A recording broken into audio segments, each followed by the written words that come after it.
And a high-ranking Atlanta police official are at the center of explosive allegations. It involves sexual encounters inside the judge's chambers during work hours. The judge had sex on at least 5 occasions over a 2-year period inside her chambers with a high-ranking police officer. Employees interviewed during the investigation described multiple incidents where they allegedly heard people having sex through the walls. One court clerk testified to hearing what was described as unsettling noises, kissing, and music coming from the judge's chambers. Why should the everyday person care about these allegations?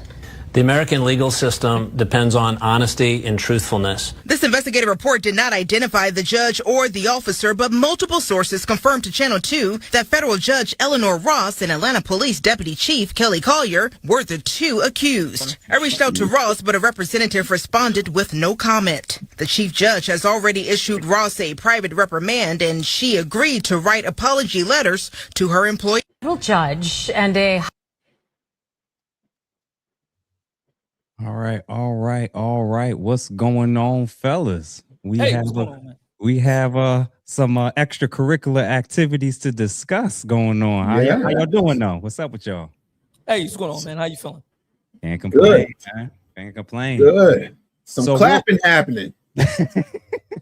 So for starters, we're going to start off with everybody that's currently watching, wherever channel or platform you're watching from. Please make sure that y'all are following, subscribe. Feel free to be members of any of our respective channels. And shout out to everybody that's been supporting us since we started this men's table. Thank you to all the support.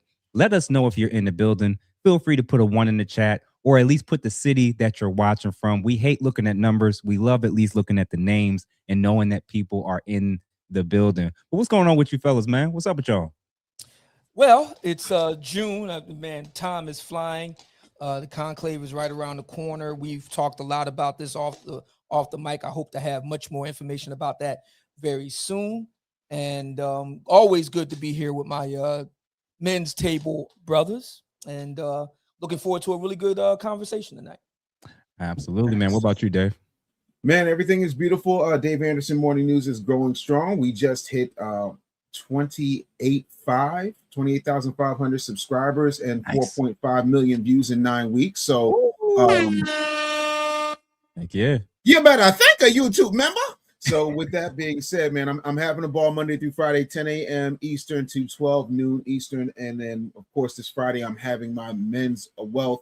It's not even a men's wealth. It's an everybody's wealth masterclass, absolutely free. Make sure you go ahead and click that link in my description. Other than that, I have been, getting shipments from Darwin. That's why I'm getting, tight black V-neck T-shirts, from Darwin's hand-me-down collection. He stretched them out though. That's why it's a little room, under the arms. Crazy work. So real quick, I know Darwin's going to join us pretty soon. Yeah. Obviously we got this case going on, man, in terms of this supposed judge and this major scandal. And I think we're going to have a reevaluation when it comes to ladies, when it comes to so much of, I think, what's been happening on social media. It's been in universities, this constant talk about the need to dismantle the patriarchy, right? Men can't be trusted with power. They don't want men to have authority. They feel like if men have power and authority, they're going to abuse it, whether it's over children, women, households, even in, various settings in society. It's constantly discussed about the idea that when men have power and authority, they're likely to misuse it and abuse it. And more, man, we've been kind of noticing, when women get access to power and authority, it often shakes out that they end up doing some of the most insane things just that men are capable of as well. So when y'all kind of came across this situation involving this judge reportedly having extramarital affairs with a high-ranking police officer, what was the first things that came to mind for y'all? I feel like equality is working exactly how it's supposed to. Again, this is what you wanted to do. This is you want to sit up here and do bald-headed host stuff in the name of I'm a woman, I'm strong, I'm independent, I'm powerful. I got this qualification, I got the robe. So apparently you ain't have nothing up under that robe, and you damn sure didn't have a dickie under that robe, and then you got one under the robe. So I'm not particularly shocked or surprised or dismayed by these types of actions, because this. There's no monopoly on cheating. There's no monopoly on clapping cheeks. There's no monopoly on bald-headed whole mess. Like it's equal opportunity. So at the end of the day, whether you are a judge, whether you are the secretary or the organist at church, all cheeks get clapped the same way. This is what y'all wanted, equality. So now you get it. Now we're going to judge you with the same mark and standard that you judge us on. Congratulations, equality. Man. And what about you, Obsidian? Yeah, I'm glad we're having this discussion, Jeff. You know, there has been a lot of discussion, you're right, about, you know, the question of, you know, men being in power, and we can get granular with that when we start to break it down by race, but just to keep it broad right now, the idea that men writ large are, you know, very, you know, tyrants and dictators and all the rest of it, and the assumption that once women writ large assume into, or ascend rather, into positions of power and authority, that they will be kinder and gentler. And I think the evidentiary record so far says something a lot different that we're going to be getting into tonight with regard to the specific situation with the judge and the police officer in question. It's shameful. You know, I don't like being the moral police. I don't believe in moral panics, but there is something to be said. You know, they said that, you know, the old adage that hypocrisy is the price that, you know, you pay the virtue. I'm not expecting anybody to be perfect. I'm certainly not. But when you occupy positions like police and judges, you are the living embodiment of what our society represents in terms of justice, fairness, impartiality, protecting the citizenry. And when you act in a way and in a manner that is not befitting those things, you not just only tarnish yourself. I mean, these people committed adultery. That's bad enough, especially given that they're both Black. Given the situation on the ground in Black America with regard to marriage, and we've had very candid and I think long overdue discussions right here on the men's table about the Black male role in all of that, rightly so. Given all of that, it really is, it's like a 1-2 gut punch here, because not only are you sullying the very idea of a civil society, but you're also setting a very bad example for marriage too. And it's really sad, man. It's really sad. Yeah, man. And real quick, for everybody that's currently watching, please make sure y'all like this. Please send it to at least 2, 3, 4, or even 5 people. This conversation is going to be very good, because obviously we're going to talk about this judge. We're going to talk about Lizzo, and we're going to talk about Ellen and how they're all kind of connected to this concept of when women get power, what are they capable of? And like Obsidian said, we really do have to start to reevaluate this whole desire for a matriarchy and getting rid of men in all positions of influence and power and authority. And again, if you have a particular comment or question that you guys want us to kind of reference at some point during the chat or during the live, feel free to hit that super chat button. We already got one so far. Chris Cook 9433, thank you, sir, for the $10. Let me remove this real quick. He writes, did some research after your IVF single moms by choice episode, remarkably similar to breeding in chattel slavery. Whoa. Bred by trait selection choices, male lineage separated and child isolated. Awful. Appreciate you, Chris, man, for the $10. And yeah, that was very interesting. Episode I would be very careful of, I understand the spirit and where the brother's coming from. I get the spirit of it, but I'm very careful about applying language to our forebearers past in this country, you know, chattel slavery, etc. I'm very careful with that, because personally, I only speak for myself. I take that very seriously.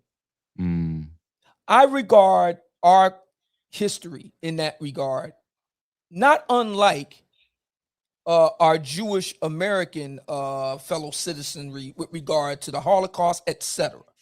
You don't see them just kind of throwing around, language that's associated with that period.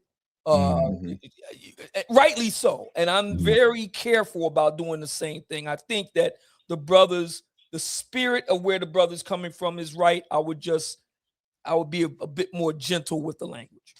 Yeah, I actually would agree with you, and I'm rereading it a few times now, and that I see what the similarities are, but there's such stark differences when it comes to how they went about doing it. But I do appreciate you, Chris, for the $10 for sure. Back to this judge, man. One second.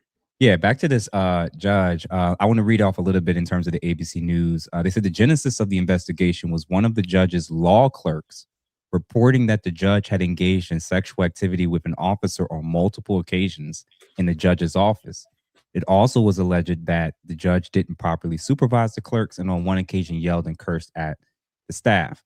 Apparently, this judge, or she had already been brought in and asked, and originally she had declined or stated that it didn't happen. They said the committee that was set up to kind of review this, they reviewed logs and security footage and showed an officer had frequently visited the judge's chambers in uniform around lunchtime, and 6 clerks recalled seeing someone who fit the officer's description, with 3 remembering overhearing what may have been sexual activity in the judge's office.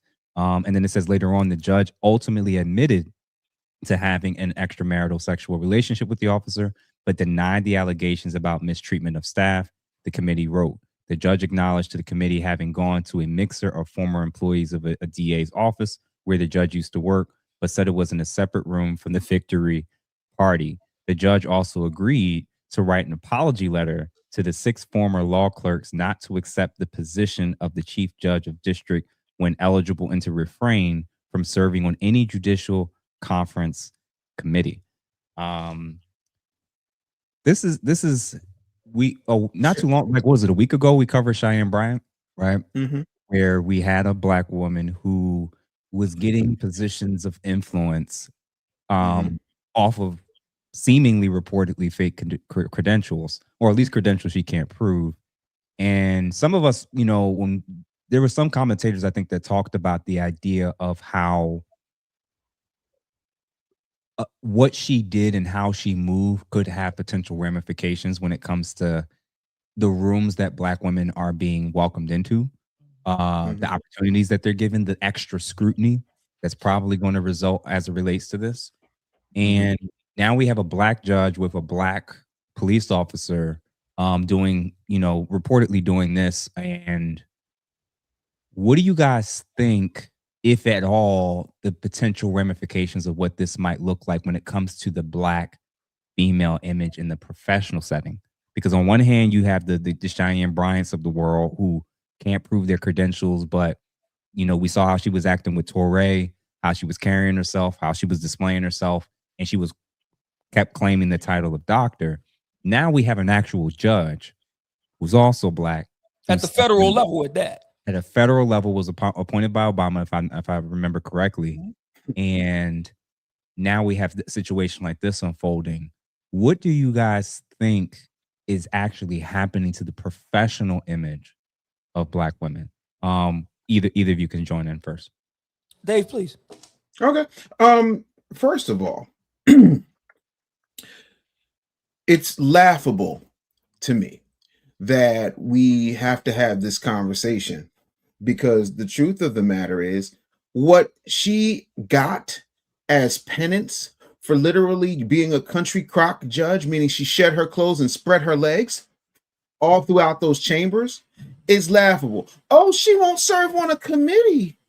Oh, she won't get the big judge position when she's first eligible for it. Had that been Judge Joe Brown, he would have had his foghorn leghorn stuttering ass fired, flogged, tarred, and feathered. Miss me with this. On top of that, this alleged deputy chief was coming up in there for some afternoon delight. They would have plastered this dude. He would have been, if the situation was reversed, He would have been suspended without pay, so on and so forth. None of that has happened because it's funny. It's like when little boys get what I call Antoine Fisher.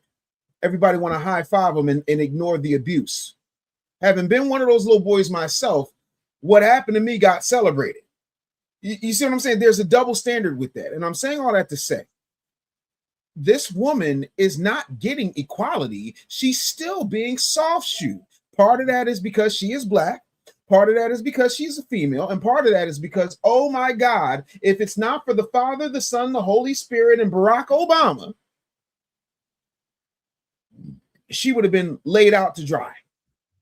Period, point blank. You can't tell me otherwise, because had she been a Trump appointee and Black and female, she'd have been out of there. Facts. Quick, fast, in a hurry. I wish somebody could tell me when I'm telling a lie. Facts. Damn. Yeah. I do think, Jeff, that the Cheyenne Bryant, which is still ongoing, as we speak, my personal view is that this is going to be the big social media story of the summer. So we'll be stuck with this for the next few months, in my view. What, this situation with the judge? With Bryant. Yeah. I do think that Bryant, and by extension the judge situation, etc., I do think that they all kind of add up to a potential black eye in terms of Black female image. I do think that. I think it's I don't think any one episode does it. I think the cumulative effect of it kind of all snowballs into, especially at a time where, we're in the social media age, and the very nature of it, is very, image driven in a very, staccato type of fashion. It does kind of all add up to a bad look. I remember, we first started out with this program barely 4 or 5 months ago. And we had extensive back channel conversations, which basically amounted to, okay, we need to be very intentional. We need to be very thoughtful. We need to think beyond the moment to, contribute meaningfully to the discourse, to live as meaningful personal lives, et cetera, for the betterment of not just ourselves materially or in terms of a brand or clout, but also to make the Black male image better. Yeah. I'm in this moment, Jeff, there's a real question on the floor as we see the Bryant and this judge and other examples we're going to discuss this evening. Are Black women being as thoughtful as we are? And while we ponder that, let me be very clear on something. I am not saying that men in general, Black men in particular, are above reproach. Far from it. But there have been numerous instances in history, ancient and modern, of men doing bad things, of men behaving badly, of evil men. I'm reminded of the quote from Miyamoto Musashi from the Book of Five Rings: good men need to know violence so they can deal with evil men, so evil men don't become fluent at it. So I'm very aware of the foibles of men, no question about that. But there's a real question that we have to consider here, and that's whether the sisters are even giving conscious thought to the things that we discussed in private while we was putting this whole thing together, and our commitment to trying to do our part to present the best of us.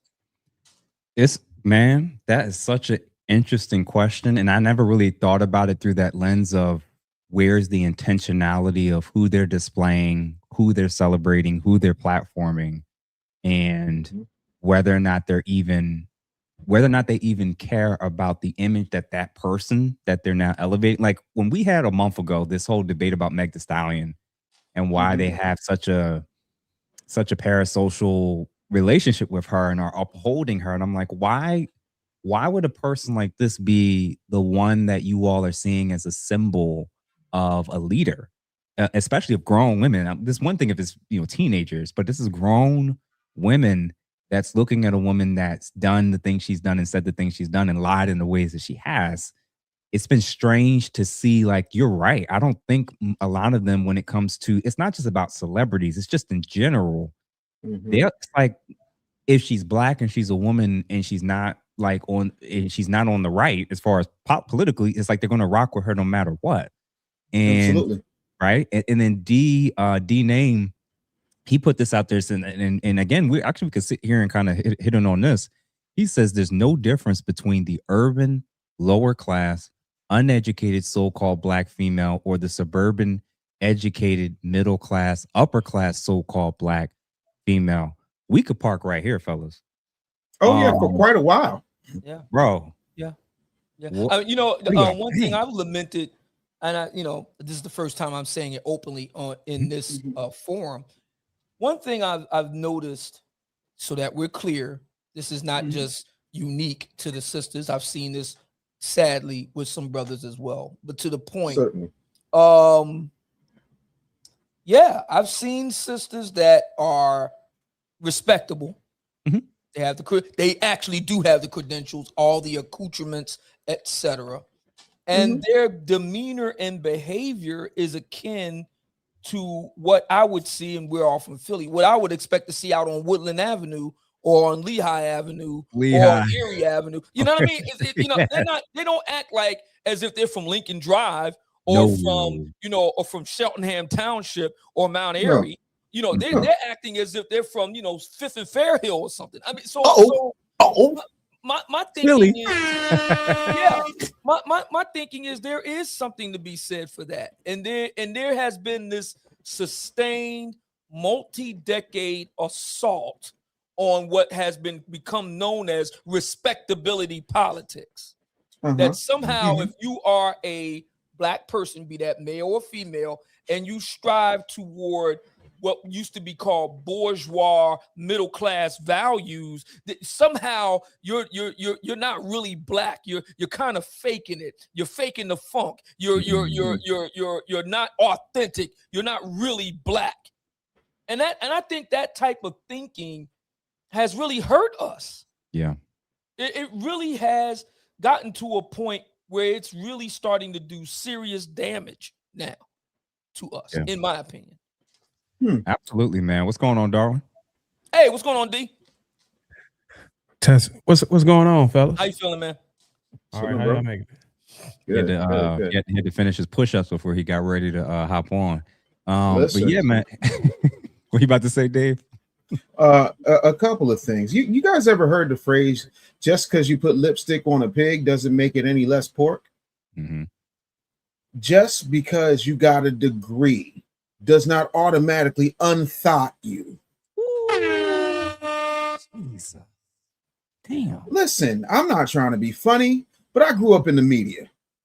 I grew up in the entertainment and music industry. I know women who got platinum plaques on their wall that have been plastered on a whole lot of walls. I know women who are high-powered executives who have been clapped up like they just got finished doing a set on the satellite and the main stage at Onyx.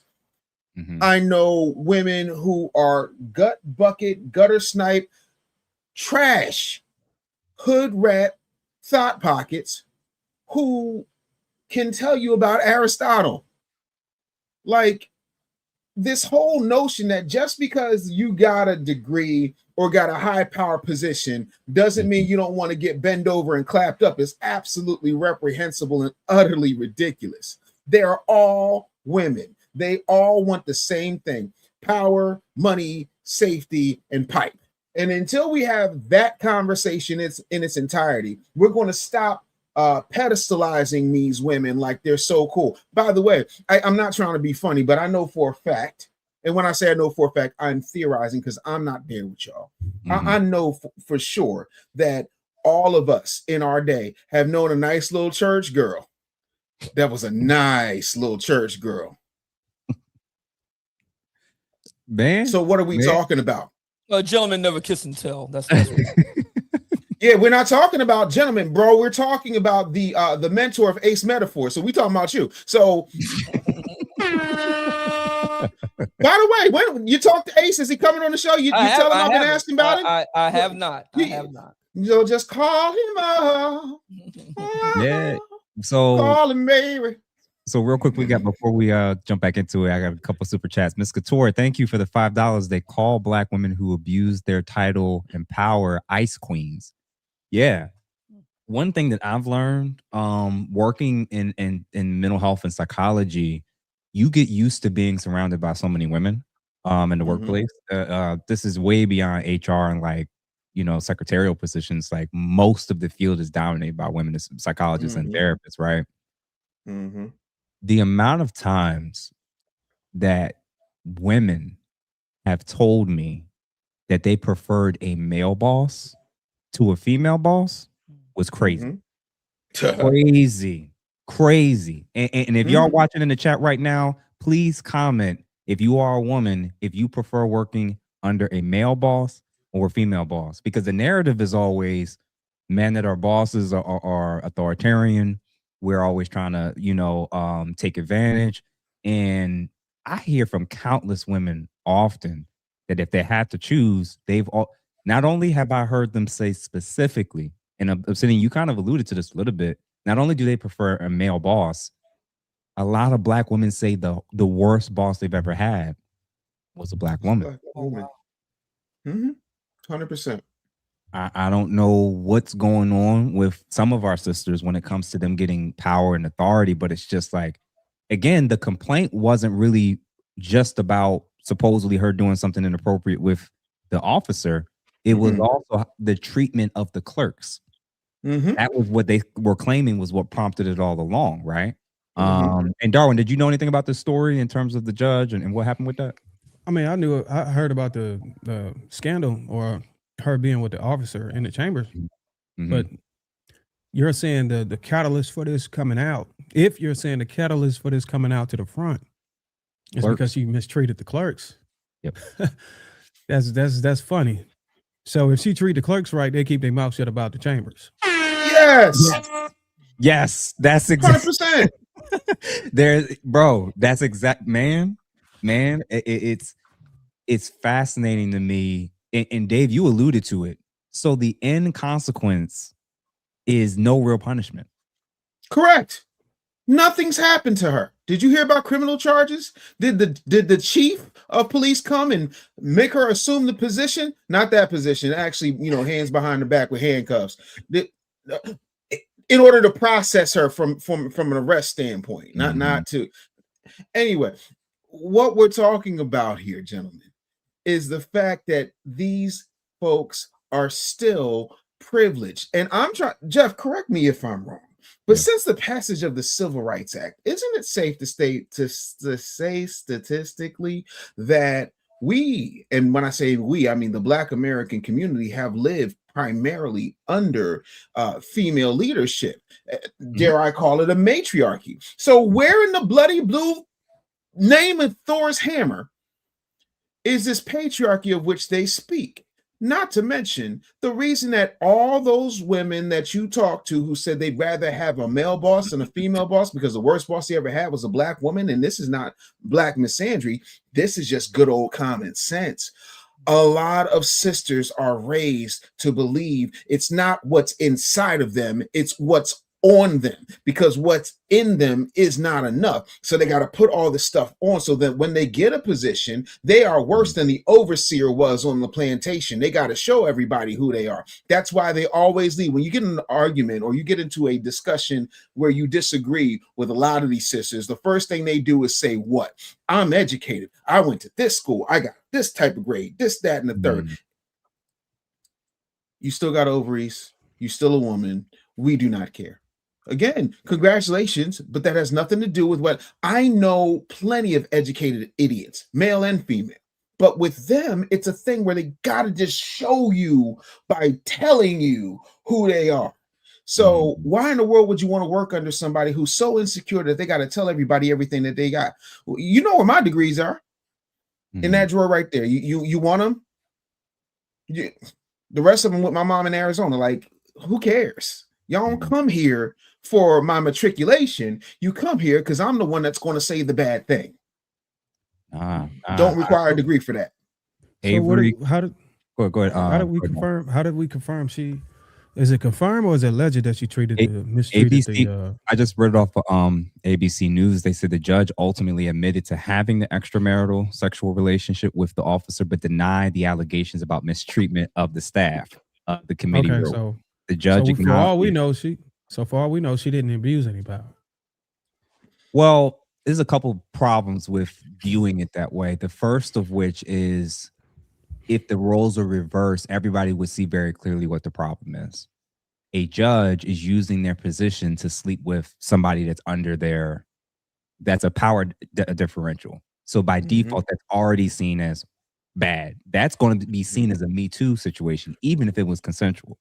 So Facts. that's one. And then number two, I think we would hear so much more about this, and this would be a lot bigger. And Dave literally said it, if it was a man doing it. That's just the reality of it. And remember, the entire narrative for years now has been, what? Dismantle the patriarchy. We need more women in more positions of power. We need to move more towards a matriarchy. Society and culture would be better if women were more in charge. Like I said earlier before you came on, last week I was just talking about this epidemic of teachers sleeping with students, especially female teachers.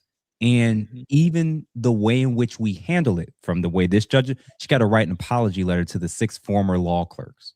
Fuck is that? Like, you know what I'm saying? Like, so even down to these teachers, the female teachers more often than not are still getting little to no real sentencing in comparison to male teachers when they get caught for doing the same exact thing. We still have in our heads, not us on this panel, but as a culture and society, we still view women and their capability of evil and taking advantage and manipulating and abusing power as, we view them as teenagers, where it's wrong, it's bad, but it's not as consequential as an adult doing it. We view that when it comes to women doing this stuff. So of course, and you're doing it on a taxpayer dime. So like on multiple fronts, you obviously will be getting fired. Listen, cats could get disbarred from being able to practice law or even be a judge with something like this happening. So what I'm saying is, are y'all saying that she, because of the reports of her mistreatment to the clerk, she got to write several apology letters? That was a condition. That was her punishment, her penance. Not only that, she also, when it's time for her to be elevated to another higher level judge, she can't do it at first. Okay, so that means it was confirmed that she did actually mistreat the clerks. It was confirmed that the clerk said, yes, it was confirmed that the clerk said that she mistreated them, because all 6 of the clerks are no longer there. And it was a clerk of hers who reported this. So and the panel or the board or whatever it is over her decided in the clerk's favor per investigation. Yeah. Or they just lean. Okay, yeah. So we don't know. We don't know whether they went through like a court martial or some shit. Like, I don't know what they call it. That was her sanctioning. That was her sanction. Was writing apology letters and refraining from serving on any judicial conference committees. Like, you know what I'm saying? Like, apparently she was found. It was found out that what the clerk was claiming was true. It says the judge ultimately admitted to having an extramarital sexual relationship with the officer. No, I'm not talking about the relationship with the officer. I'm talking about the mistreatment of the clerks. She denied mistreating them again. So they just penalized her even though she denied it. Yeah. Yes, but the penalization is so she got a slap on the wrist. A slap on the wrist, bro. Like, no, I'm saying what she's doing is criminal. The fact that you can deny, hey, look, I didn't do that, and they say, well, we're gonna make you apologize. Because there was too much. Bro, here's the thing, right? There's 4 of us on this panel. If 3 of us say that Mumia is a fangirl of Michael Jackson fan art, if 3 of us say that, we don't necessarily gotta prove it. We all have different interactions with this man, and he loves Michael Jackson fangirl art. So what are we talking about here? There's 3 of us making a formal complaint about that. If Ali said, when's the last time When's the If last Ali, time hold you've heard on. of If Ali six- said I'm six- not a fan, then would we not have to prove it after he denied it? When's the last time you heard? I mean, you would. But the thing of it is, name a time in history you've heard of 6 clerks from a federal judge all leaving the position. I get that. That's a strong argument. But Yeah. even, Here's another even one with for that, you. I'll give you a real argument that you can't deny. All right. So, in my career, I'm going to give you a real example. In my career, when I came along and I took over Ricky's show, and we put Ricky Smiley in the syndication, I was producer number 7. There have been 9 producers after me. That's a 1.2 producer in a 20-year average. That's 1.2 producers. What's the common denominator? You see what I'm saying? Because at the time in 09, when I went through what I went through with him, because I'm trying to give a real example. What I went through with him, they told me I was a troublemaker, I was a rabble rouser, but people who I never met, Claudia Jordan, so on and so forth, were saying the same things I was saying, and we'd never been in the same room. So at what point do you say there's common denominators? You see what I'm saying? I agree with you, the common denominator theory. That's all. I agree with all that, but I'm still of the ilk of, okay, if somebody denied that they did something, I think there should be a process that allow them to prove that they didn't do it. Just like if 5 women came through and said, oh, this dude put something in my cup, or you know what I'm saying, I would or somebody said, oh yeah, he touched me too. I still think that the person that's being accused of the touching, let's just say as a future NFL player or somebody who's trying to go to college, good in college, I think the athlete or whoever's being accused should be able to still make a case against the accusations. That's all I'm saying. She can, because first of all, because if they told me I got to apologize, and I'm like, hold on, I just told you I didn't do the shit. Well, this is what I mean by that. If she believes that they've slandered her name, and now this has been brought to the media, and if this has hurt her image and heavily contributed to destroying how the public society is viewing her and potentially even impacting a variety of things happening to her career, she's a judge. She knows what's the next steps, right? So this is one of those things where it's like, listen, we can get caught up in whether or not 6 people are lying or not.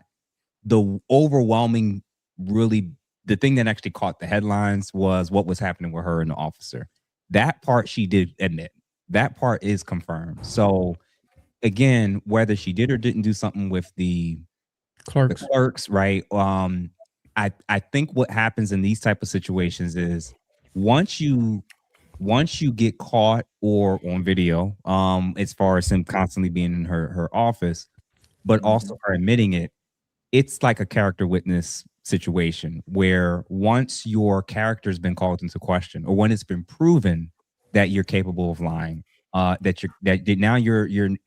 it's not unreasonable for people to then assume that you could be also, trying to protect yourself when it comes to these additional components. She absolutely could be telling the truth that she did not do anything malicious or harmful or treated these people in any such way.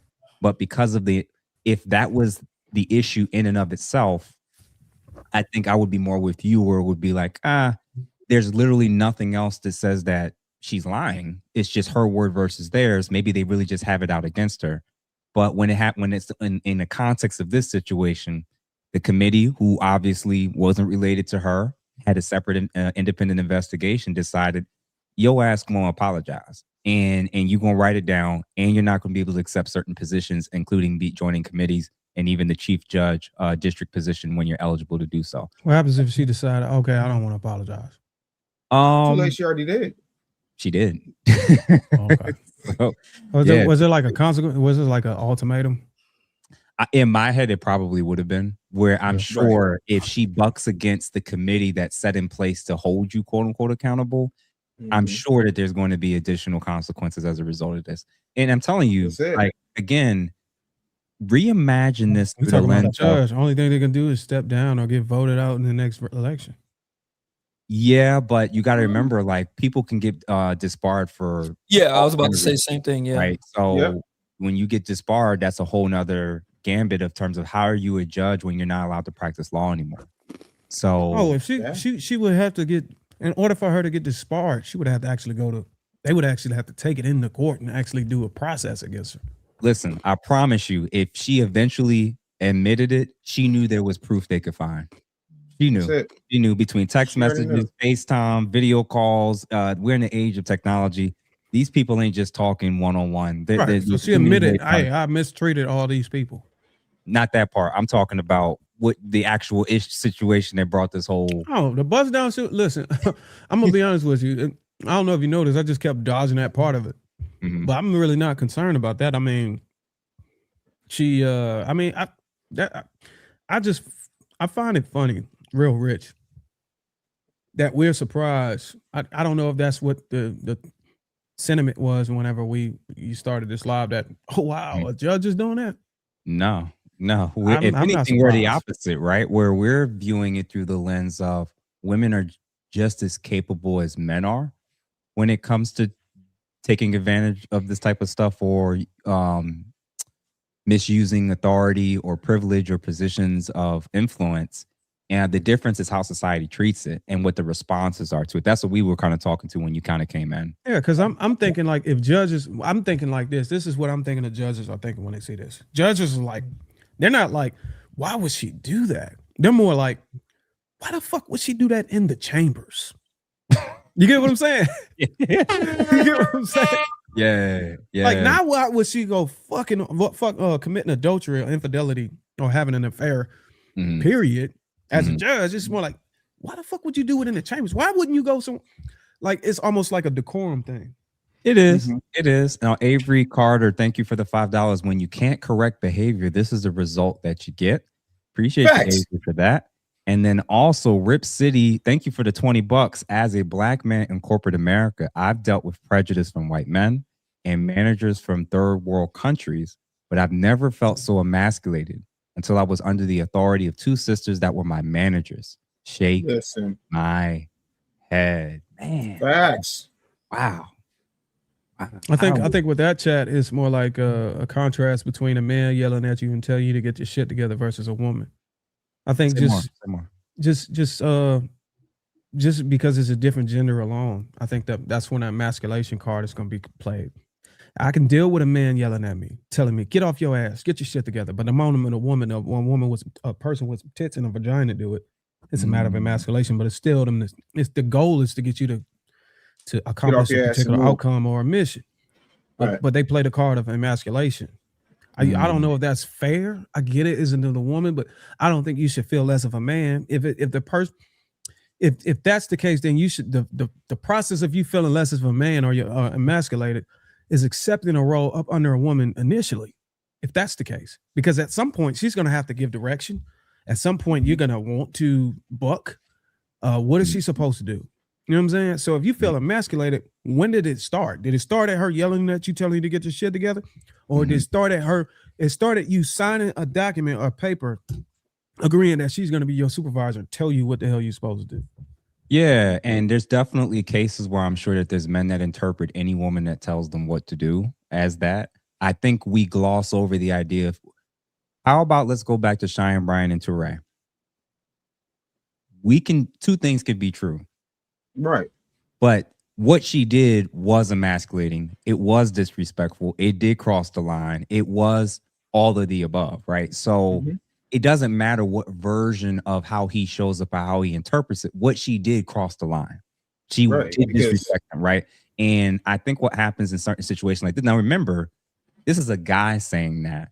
So what about the countless black women who also say the same exact thing, that oftentimes their worst boss happens to be a sister?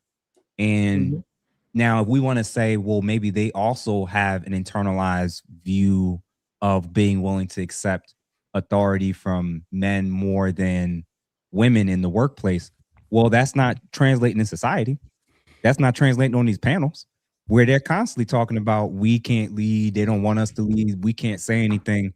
So if they're also making the same complaint that a lot of sisters in positions of power are often abusing it, I think we got to listen to more and more people when they share these stories, man. That let me say this. I'm glad you brought up the Dr. Cheyenne and correct. And I totally agree that the actual interaction between them two was an emasculating interaction on behalf of Dr. Cheyenne or Cheyenne Bryan.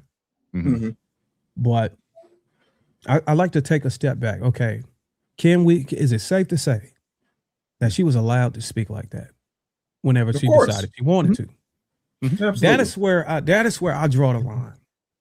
If I know that, I don't know what that dude name. What's this dude? Torre? Torre. Right. If I'm Torre and I know that any woman that comes in and that has access to me, whenever she gets the will, whenever she wants to, she can talk to me like that. I don't sign up for that interview. I need to have structure. I am not finna go into an interview. I'm not finna go into a organization or an event where the structure doesn't protect me. You get what I'm saying? Protect my masculinity. Because I don't have any ability to force any controls against her voice. I don't have any ability to apply any consequences for disrespect. I feel I'm set up. If I look at the sheet and I'm like, oh, there was nothing in place that can police or tone police or police anybody's voice whenever they get out of hand, I'm gonna feel like I'm walking into a booby trap. And I get it. It's, you might have to think a little bit layers deep. But if you can't apply if I'm not insulated by any structures when it comes to another woman, then I don't buy into whatever situation that is. I think men are setting themselves up in that. It's like, hard. Torre should have been able to confirm that. Like, yeah, I'm dealing with a lot of women on a frequent basis. What the fuck is gonna happen if this woman try to call me a pussy, and my kids gotta listen to this shit on the TV? Oh, you know, Darwin. is there anything set up to protect me as a man and my masculinity and my image? Because I can't tell you how many people were on both the other side of saying, like, how you gonna let a woman talk to you even though he had no control? You get what I'm saying? She could have never talked to me like that. You know what I'm saying? And There's no way to really account for that. Well, what you're saying, and Ms. Obsidian and Dave, I want y'all to come in.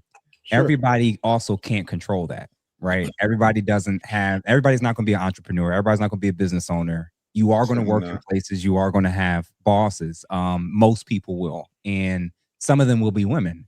And I'm thinking about Mike Pence. Do y'all remember the Mike Pence, what he said when he first came out? And he said that he doesn't allow himself to be alone in rooms with women. Yeah. And that was thank you for bringing that up. Yeah. But remember, a politician saying that, for instance, a person in his position, maybe the various positions he's been in, he's able to maybe do that and even enforce that.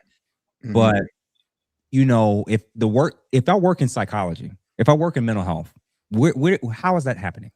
Now, if you say the door doesn't have to be closed, sure. But the idea that I'm not going to ever be alone with a woman, that's not even a possibility in my field. Does that make sense? Right. So, but you have the power to remove her from your vicinity.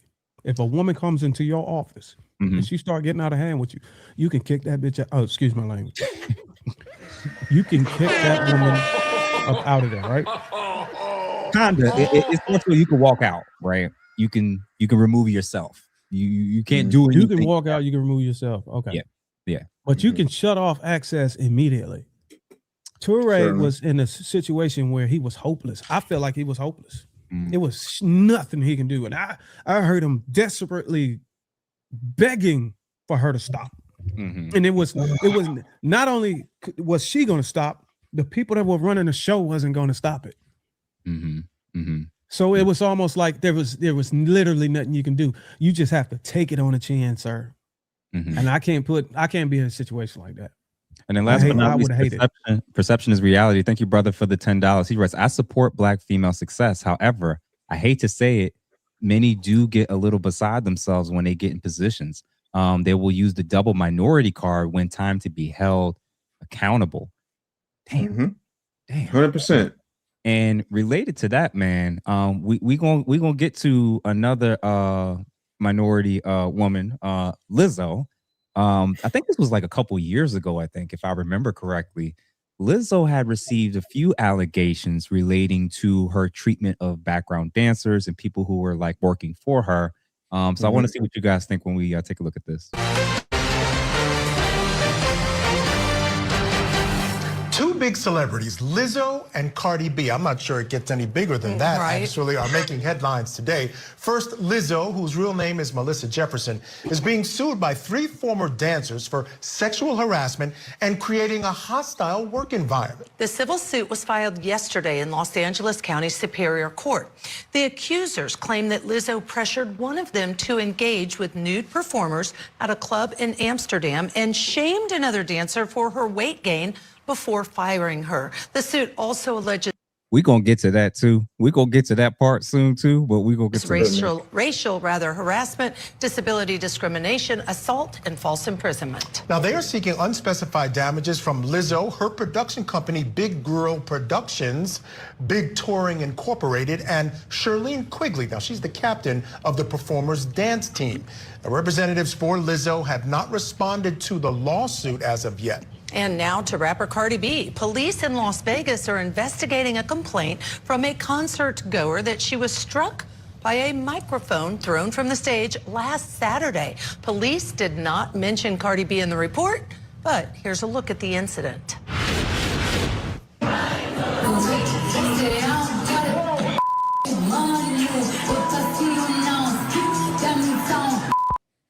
Last year, you had some allegations against you of sexual harassment and creating a hostile work environment, all of which you have denied, and I want to be completely clear about that. How did you feel when that news came to light? You know, I don't want to talk about things like that. This isn't the space for it. We're celebrating female CEOs and powerful women. This isn't really the space to talk about the negative things that happen to us, because so much negative stuff happens to powerful women, and this is not the It does. I did, and I think that's one of the reasons why we have to ask the question, to give the powerful woman the opportunity to answer in her own words, rather than just let stories circulate online. Right. As I agree with you, I don't think this is the platform for that. Okay.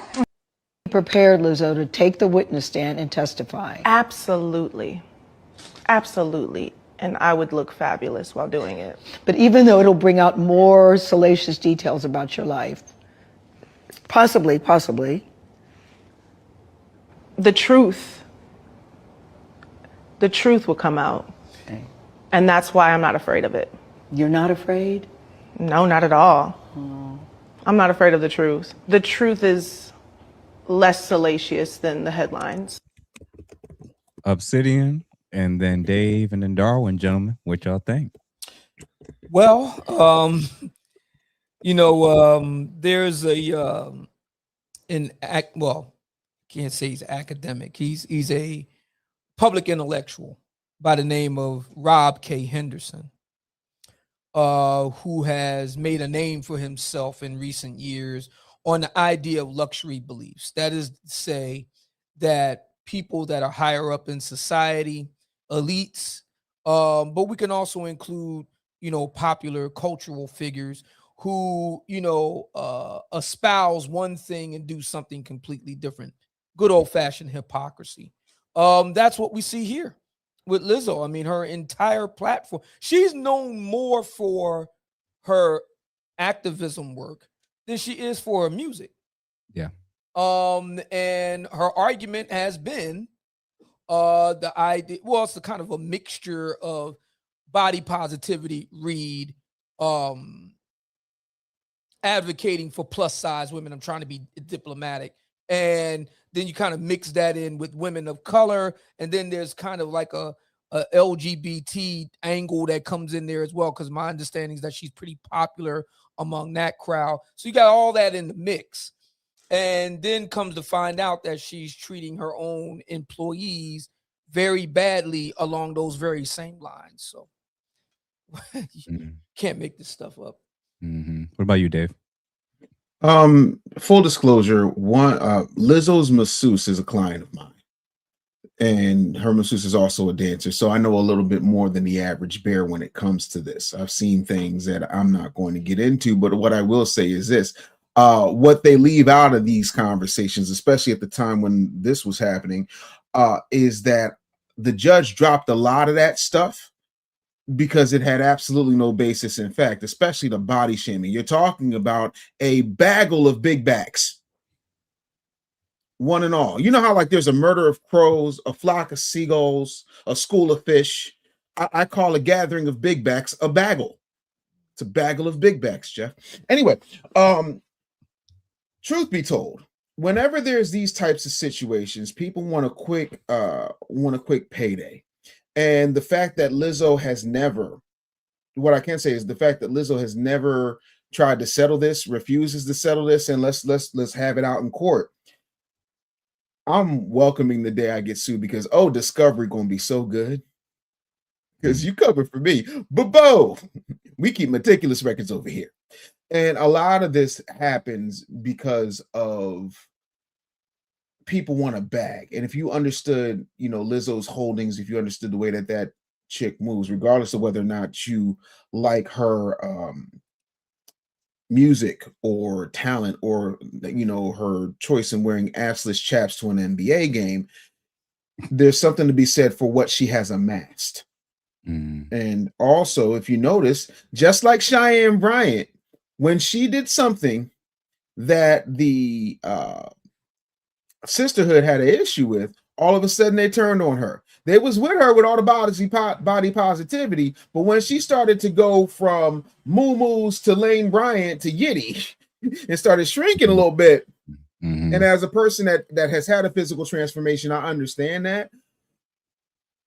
The bagel of big backs, the collective mass bagel of big backs, lost what they felt was their de facto leader. And then they started piling on. So I think that's insane. Now with the Cardi situation, somebody threw some water and she threw a microphone. Yeah, she gonna have to pay for that. No different than when Miguel was at the MTV Awards and he jumped off the stage and basically hammered that girl with the inside of his thigh. Pause.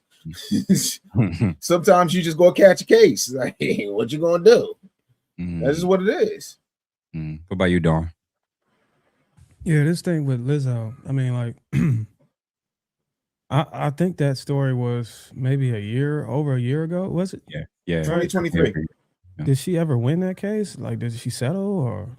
It's still ongoing. As of last month, still ongoing, but the judge dismissed all of the claims about body shaming.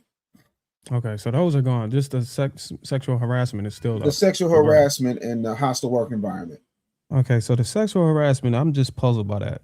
Because if I was hearing it right, I think they stated that they were in a nightclub. Yeah, a nightclub overseas. I'm gonna be honest with you. And this might be an unpopular opinion, but I think that is the place where that stuff is warranted. Whereas inappropriate things become appropriate when you when you go out in the streets. I think that's where all that, all that talk or whatever you want to do to somebody and all that stuff is expected. I don't know how somebody is leveraging sexual assault in a place like that. Oh, not sexual assault. I'm sorry. Sexual harassment in a place like that. I think people need to grow the fuck up. I mean, I've been in the last time I was in a club is I went out with my brother. He knows some producers because he's DJ for the Migos. Shout out to DJ Darrell. And we went out and I was part of their entourage because I was recording some of the events.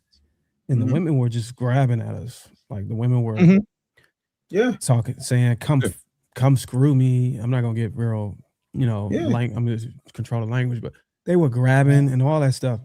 And nobody now if this was just regular workspace or just it would be wrong. But in those settings, I think I'm gonna be the one to say it. I think in those places, those are sexual harassment is accepted. So it should be accepted. Darwin, what you're saying is, so if you're famous, you can damn near do anything. You can grab them by the pussy and get away with it. Even if you're not famous. I think if you're in that setting, you could say, hey, mama, that ass look fat.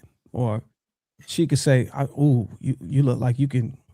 I think in those settings, when you're in the streets, when it's alcohol, it's mingling, I think it's almost expected.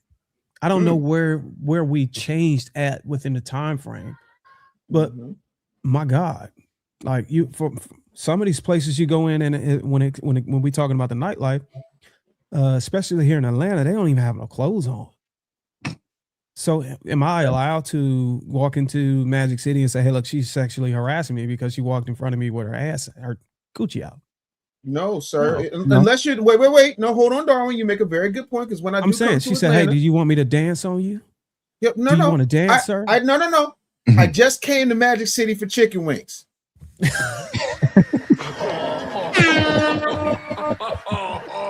Oh, so I'm the only person that I'm the only person. You gonna act like the chicken wings ain't good? Brother. The wings was good. I give it to you. Thank you.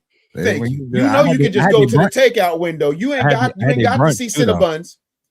Huh? I had their brunch too. Their brunch is absolutely phenomenal. I think it's a reach. I think anybody claiming sexual harassment in a nightclub is reach. It's reaching real hard. Yeah, harassment is a tough one. And the reason why I'm so happy that you guys said everything that y'all said in terms of just the different things that y'all focused on. Believe all women. How does that apply here? Because I know what it's that believe means. all women, not believe all thoughts, Jeff. No, hear me out. Hear me out. That concept, Me Too and believe all women, was only ever meant for if the male was a perpetrator. Yeah. Or was accused of being a perpetrator. The reason why we're even going through the ambiguity of the believability of this situation to the degree that I think we are is two reasons. One, because she actually is fighting it, like Dave said. But two, because she's female. Yes. Two, because she's female. Because first of all, she would not be brought up on award shows and host like the Kevin Hart roasting thing.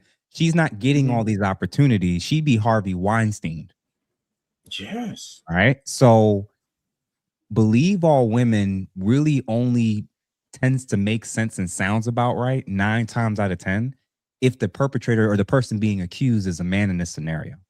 Because I guarantee you, it's not about whether the judge would have thrown it out or not. The same judge may have thrown it out. Society and culture would have treated it totally different.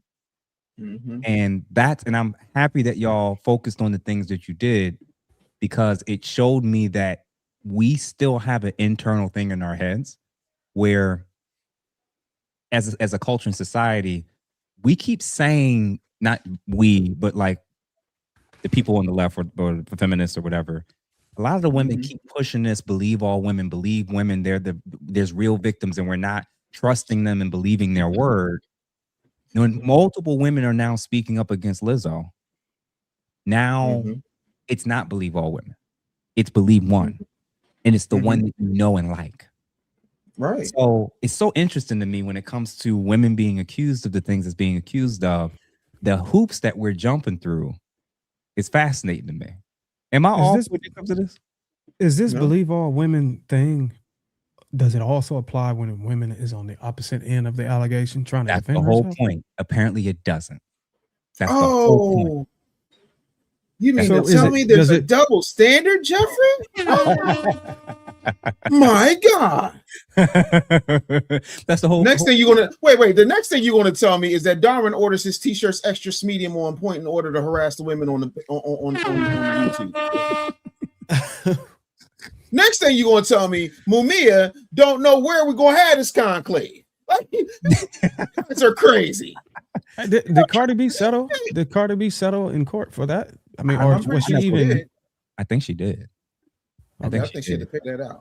Yeah. So I think the ability just to settle out of court within itself, it gives people in power the ability to do whatever the hell they want to do. As long as you got money, you can punch somebody. And I would even take it as far as whenever Cardi B held that microphone. And it's probably gonna cost me 50 grand. Oh well. Bop. I mean, so it's like it's like I got punchy money. Like, can you imagine somebody being I think it's an abuse of power to be able to just be able to. I get it. People on the receiving end of the incident, they want the money. But if you just look at it in totality, it's really a workaround. It's really a way to absorb. As long as you got the money, the digits, you can absorb yourself from the rules that everybody else have to play with. And I think that's what they mean by money is power. Yeah. You heard what Eminem said. Go file you a lawsuit. I'll smile in the courtroom and buy you a wardrobe. Oh shit, he said that? Yes. Damn. Yeah. That's just what it is, because sometimes it's not even worth the the headache, you might as well just go ahead and deal with it and go about your business. Like, what does that mean? Because sometimes some people need their gums touched. It's a lot. Listen, bro. Punch you money. He said punch you money. I'm still hearing punch you money is wild. That's crazy. I don't know if I quite have punch you money yet, but we're working on it. I know I don't. Jeff, you got that punch you money. Nah. I'm gonna stay in my lane. Otherwise, you know.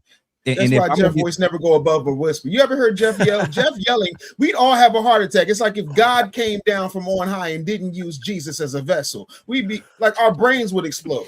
What does Jeff's voice sound like when he yells? Y'all ain't never heard. You never heard it? That's like looking for Morgan Freeman baby picture. You ain't seen one. That's like finding a baby pigeon. It ain't happening. Morgan Freeman baby picture is wild. Perception is reality. Thank you, sir, for the $10. Why do you all think modern day feminists continue to use all the things women from back then fought for to justify things today? 2026 isn't 1956. In some cases, women have more rights than men in the USA. Because they can and it works. Right. Because they can and it works, and we allow them to. And that's really the main takeaway I've always taken from Darwin. He's always acknowledged like this stuff goes as far as it does because men enable it. We enable it in the workplace. We enable it in our private homes. We'll enable it in our own families. And whether it's just them claiming because they're a woman or now, Dave, you just said it a couple weeks ago when it's the whole would a man hit a woman back? Yes. I'm not convinced women are not going to stop hitting men until they do. I don't know why we think that that's not going to happen. Like women are not going to improve or change or adjust if there's no consequences. I don't know why people think that this talking things through is just sufficient. Like now, again, what that looks like, that may result in you don't do certain business relationships with women. That may result in certain women are off the table when it comes to dating, courting, marriage. If you decide to do that, there are legit choices you can make way before you get to I got to put my hands on her to defend myself. But the point is, you have to actually enforce and do something in order to expect different results. It's real simple, Jeff. Like, why are we making this complicated? I feel like the guy from the junior college commercial. It's simple. Why are y'all making this complicated? If you decide, my mother would say, if you are man enough to hit a man, you are man enough to get hit like one. If you want equal rights, you're going to get equal rights and laughs. This is dirt simple. Like, I don't understand why this is a thing. See, sometimes when we talk about the dominant society, we say the dominant society only understands two things, the loss of revenue and the loss of blood. Sometimes the only thing a belligerent woman will understand is you doing something completely different, which means leaving the situation. Because if you want a woman to get some act right, bounce. Yeah. Because the second you bounce, all of a sudden, oh, I might have taken it too far, because they don't understand. You can talk. There are brick walls with better conversation than there are women who can be held accountable. Damn. They gonna come for you for this. You lucky we don't clip these up. Oh, I'm sorry. No. This is the problem. When they clip it up, it ain't never my clips, because my clips gonna get them in trouble. Oh yeah, listen, some of the shit I said, I was like, the issue. Man, I know that. And I'm sorry, let me explain something to you. The views and expressions of David Stephen Anderson are not necessarily those of Darwin McPherson, Mumi, Obsidian Ali, Ask a Brother Podcast, Jeff St. Damon, and subsidiaries. Now, having said all that, I will say this. The difference between me and these other three gentlemen is I do not have a boss. I work for myself. If you decide to cancel me, I will go to Rumble and I will dominate. It's okay. How do you cancel somebody who does not need you? Somebody's always going to need a consultant. Somebody's going to need a 30-year media professional. Hold on. I think hold on. I think I'm one of the last Mohicans that's trying not to get canceled. So and when you understand, the freedom is not in trying not to get canceled. The freedom is do your worst, because canceling does not exist. To quote Denzel Washington, who has not been canceled, and if you knew what I knew. Anyway, Denzel said, how are you going to cancel something I never subscribed to? Who are these people?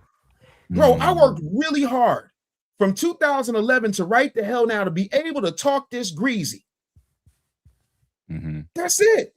Somebody's got to say the bad thing. Like, why is it that we're so afraid? Who are we fighting? The gooch? That's what y'all, respectfully, that's what y'all sound like. You ever see Different Strokes? Mhm. For those of you who didn't, spoiler alert, Gary Coleman's character, Arnold Jackson, or Drummond, had a bully named the Gooch. And we didn't find out until the last season that the Gooch was a girl. Y'all are falling victims to the Gooch because you're so afraid to get beat up in the lunchroom. Come on with it. What you gonna say? That I'm not perfect? That I'm inappropriate? That I say bad things? Guilty, guilty, guilty. And guess what? Whatever I did, I did. But I'm a new creature in Christ, and that's the past. Get over it. Cry me a river and cross over it or not. And if I burned a bridge, good thing I can swim, bitch. Let me break something to you, Jeff. Yeah. I mean, I don't think the clips would have canceled you, bro. How Could so? you just imagine, like, as powerful as Kevin Samuels was, I would argue that he was canceled, and look what he was able to do. Because as long as the message is potent and it moves people and it's just real as it get, it doesn't matter what anybody do. So I get it. I will speak for myself. I know a lot of stuff I said on previous episodes was some extreme shit, but I don't think it's gonna get you canceled. Like we're like really canceled. Maybe Dave probably get you canceled. Oh, absolutely. I'm working toward it. But you know what it is? I'll say this because I think two things can be, if not three things, can probably be true. The first is there's different levels of consequences. So the first level is, oh, people call you names. That already happens to all of us. You're all desensitized and used to that. The second level, I think, is the stigmatization and isolation that can happen in your actual everyday lives, right? So family, friends, different people who you might have grown up with, as a result of the accusations and the things that's being claimed of you, it can change your actual quality of your relationships. And then point number three is, and this is the point, and we talked about this when it came to the whole NAACP telling these athletes. College athletes, hey, y'all need to not go to the school that offered you a full ride and all this other stuff. Go to another school, and they may or may not have a spot already starting ready for you, and they may not be able to give you a full ride, but still do it anyway. Like this idea of just do this, don't worry about the consequences, or don't worry about what can happen to you. It's like what I always wonder about is the people who think that way. They're never jumping in the space in place of the people who would get affected by really living that out. So as an example, I have a 1-year-old daughter. Right. Almost nobody that I know outside of maybe one or two people that's not my parents would help make sure that my daughter's okay financially and make sure our bills are paid, there's a roof over her heads and all this other stuff. So for me, cancellation isn't really about name calling or people not liking me. It's about understanding how to walk the line between being honest, saying what I need to say, but acknowledging this ain't my platform. I mean, this is my platform. This ain't my app. This isn't my infrastructure, right? Now, I agree with you with Dave. Like there are other routes. There are other avenues. Right. But, you know, I've seen Fresh and Fit went through it, and the dip that they had to experience they're still recovering from it to this day. Certainly. And you know, but the difference is when they did it, they were millionaires by that point. So hold on, wait. I think Fresh and Fit, they got terminated, demonetized. I think it's different to be canceled by the culture. Right, because I'm not talking about that. I know where the YouTube line is. This ain't got nothing to do with respect to the but that's part of cancellation. Because they try to get the channel removed. They try to, the monetization from the actual platform from breaking the guidelines is different than the culture canceling. He's saying like, "Fuck the dude." That's what we're talking about. But a lot of times, the monetization. We don't want that on nobody. Yeah, but a lot of times, how you get there, a lot of times, is the initial cancellation. They start complaining. They start filing complaints. They start looking up. Yeah, so I'm saying is like that. It's rare where it's like, oh, you can't be on any platforms. Nick Fuentes is an anomaly. There wasn't a lot of people who was treated like him. Most people, Pearl had a channel, was big, was huge. She kept saying crossing certain lines. She broke the guidelines though. You can't. Yes, I think one of the most one of the Every things example you're police getting are people who broke termination- guidelines. The termination guideline that actually rendered terminating your monetization was, I think she said that women shouldn't have rights to vote. She crossed the line. I think that's protected class or members or some shit like that. Or there's certain equal speech that's opportunity. protected. No one here is doing that. We're talking about the mob, the digital mob putting out pitchforks and torches. You know, that is a different part. Like, you've never heard me do that. And then when you talk about Fresh and Fit have said some things I have never said. Respectfully, they can say whatever they want to. However, I know where the line is. The difference between me and y'all, right? So if anything, Jeff is Superman, right? I will go as far as to say Darwin is Green Lantern, because his imagination will build things that don't exist anywhere else without that damn ring. And Obsidian is Martian Manhunter. Unfortunately for you three, y'all decided to get Batman on here. Batman understands the importance of isolation. Batman can do the job with or without you, and Batman knows how to kill every member of the Justice League in case any of you motherfuckers go rogue. Therein lies the difference. He's not concerned with how the public treats him. What did Batman say? I'm whoever Gotham needs me to be. You can chase me if you want to. You can do whatever you want to. I'm the guy with no powers. I'm not the guy with the fancy team. I'm not the guy with the team of consultants. I am just me. But my whole thing is, if you are a person, and this goes for everybody, if you are a person that just relies on YouTube and you don't have no books, you don't have no speeches, you don't have any merch, you don't have anything to offer outside of being a content, you're setting yourself up to be a fried fish, and you deserve everything you get because you let the mob be more powerful because you put all of your eggs in one basket. As a father of daughters, one with autism, the other one is 27 years old, I get it, but there is absolutely no way I'm going to look my daughters in the face and say, you can be whoever you want to be, whatever you want to be, but I'm going to tap dance when it comes to making sure I don't piss off the mob. I understand where the line is and I respect it. What I'm not going to do is placate people and be a watered down Mayberry version of myself. Nah. Well, speaking of people who oh, my bad, we got another super chat. DBS, what's going on, brother? Dave, we had this conversation about Batman. Say your icon. Icon. Fair enough. Same universe, same mindset. Yeah, like when you look at Andrew Tate, man, he also breached termination.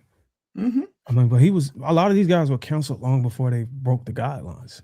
Like, yes, they wouldn't, you know what I'm saying? They were so toxic, bro. But they were really literally walking the line and just saying everything they could say before crossing it. And I think that's when who was a dude named Fresh he got aggravated with Myron for actually crossing the line. He was like, bro, come on. You messing up the money. Yeah, money was definitely impacted for sure. And that Rumble money is not the same as YouTube money, apparently. Sure ain't. But ain't nothing like book money when you ain't got to worry about the you ain't got to worry about the publisher. And I've been preached. I don't see them crossing. They really play the guidelines really well. But I think it's starting to come out that you saw what happened. Abba has been. You saw what happened. He's an undercover red pill. There's a club, all that toxic masculinity. He's like, there's a club, I'm going to shoot it up. And I'm going to pay for you to get a vacuum. He was the Oprah Winfrey of vacuums. You get a vacuum. You get a vacuum. Everybody, you know what's crazy? In 2026, I did not have in my bingo cards Abba arguably being worse than all the male influencers that's been exposed. How about that? He is the reddest of red pill. He tried to take down Sadia Khan for being a life coach or dating coach, but at the same time a side chick. I'm like, bro, but all the while you having all your flings, abortions. What'd you say, Obsidian? Multiple side chicks. I mean, international side chicks. He was flying them in and flying them out, shooting them up and sucking them out. Bro, yeah, that's whoa.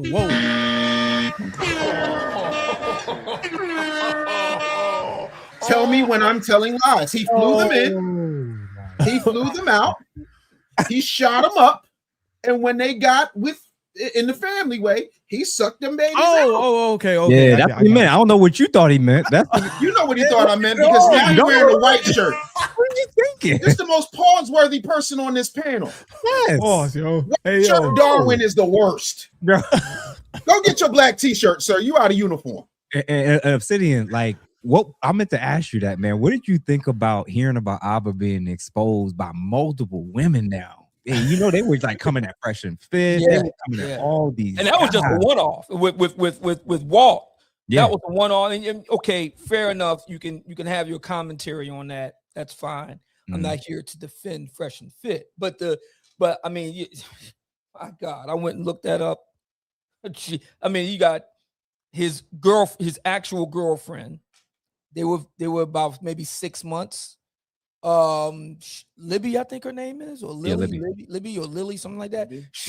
First it was her, then it was an additional 4 or 5 other young ladies that came for. One of them, an OnlyFans, very tall, statuesque OnlyFans. I can't remember the name now, but she was associated with OnlyFans. So I mean, yeah, it was just really bad. It's just really bad. Abba got a roster, bro, and he was outside shooting the club up for real. No mercy. He was Nate Dogg. I got pros. I got pros in different area codes. Oh, so listen, we have at least one more person. Obviously, we talked about the judge. Yes. We reviewed Lizzo, but obviously this isn't a unique issue relating to Black women as well. Ellen was a really, I gotta say, man, this was one of the more egregious. Now, I'm not even gonna get into the other panelists can get into the weeds of some of the extra stuff, but when it came to how she conducted herself in the workplace, let's take a look with what Ellen was doing, and then we'll respond to that. Oh boy, welcome to season 18 of the Ellen DeGeneres Show.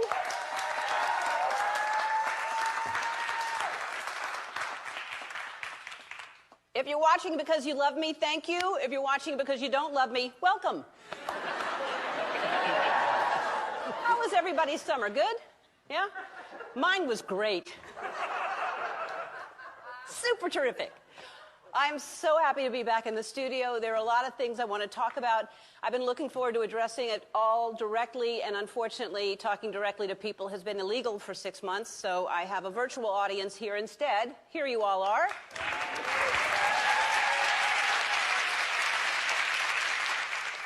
You look beautiful, and I'm sure you smell great. That's what I'm imagining anyway.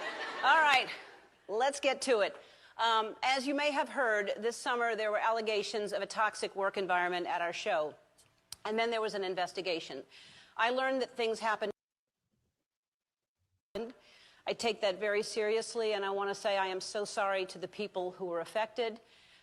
I know that I'm in a position of privilege and power, and I realize that with that comes responsibility, and I take responsibility for what happens at my show. This is the Ellen DeGeneres Show. I am Ellen DeGeneres. My name is there. My name is there. My name is on underwear. We have had a lot of conversations over the last few weeks about the show, our workplace, and what we want for the future. We have made the necessary changes, and today we are starting a new chapter.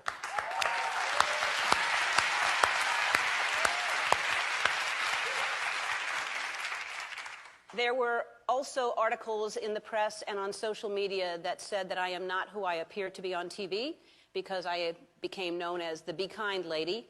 And here's how that happened.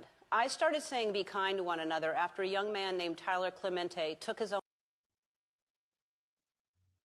attacks on me. Ellen's mean. She's so mean. And attacking everything that I stand for and believe in. This former waitress claims she was threatened with a 2-week suspension after Ellen DeGeneres complained about, of all things, her chipped fingernail polish. And built my career around. I am a kind person. I can tell you who the meanest one I ever met. Uh-oh. Her name is Ellen DeGeneres. Oh, shit. It's crazy that all this stuff's come out, like, about Ellen being mean. Because when I met her, I thought she was really mean. Like, I am a person who likes to make people happy. Did you ever meet Ellen DeGeneres? Yes. Was she nice or no? She made me feel pretty not great. I hate that. I've heard that so many times. Yeah.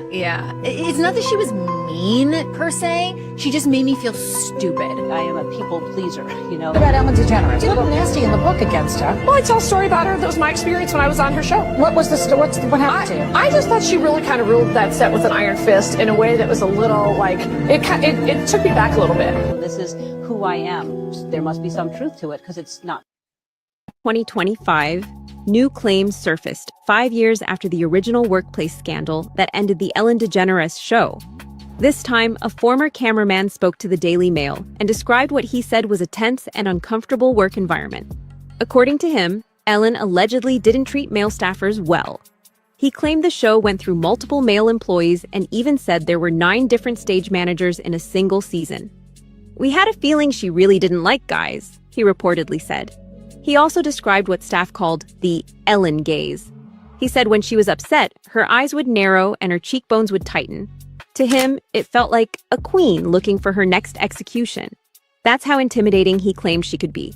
At the same time, he said her wife, Portia de Rossi, was kind and friendly to staff. But he made one strange claim.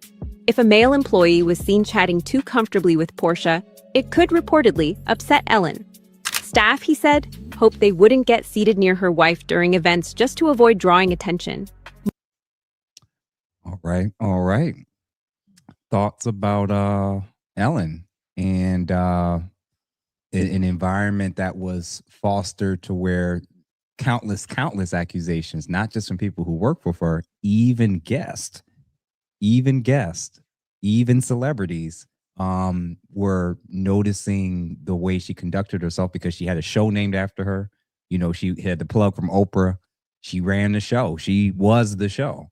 And this white woman who had who was part of the LGBTQ community apparently had so much of a negative influence to where a lot of people felt like not only did she function like a dictator, she would often even cross certain lines.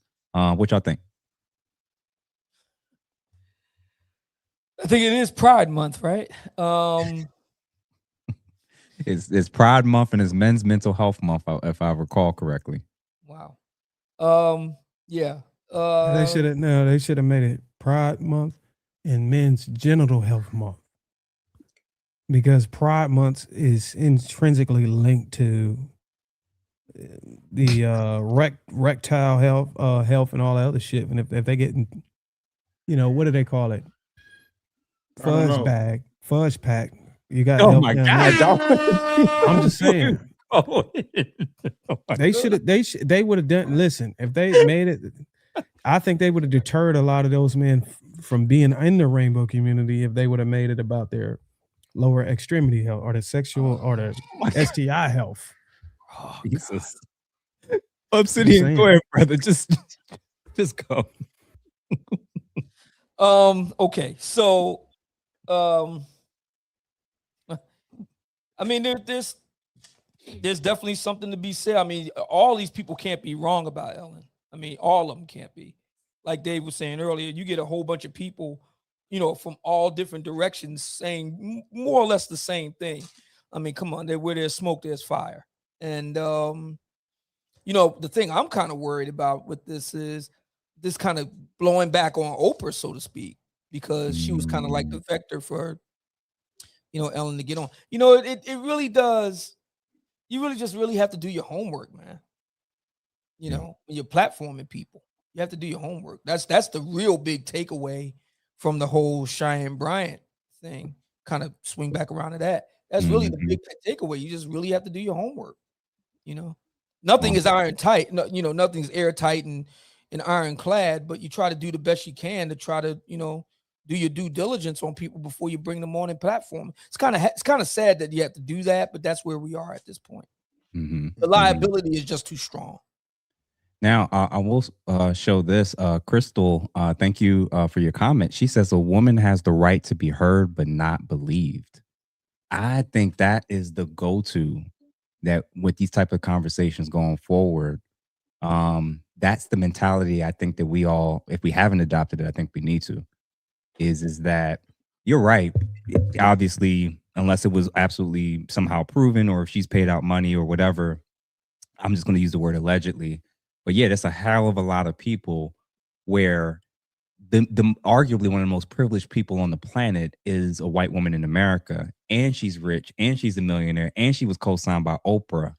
And for a work environment from men and women complaining and saying, and this we glossed over the fact of the stuff of them saying like, yo, she's popping up in people's private areas and putting cameras in spots like where people are supposed to be getting dressed, and I'm like, what the hell is going on? Like, so again, the benefit of the doubt, and Darwin kind of alluded to it.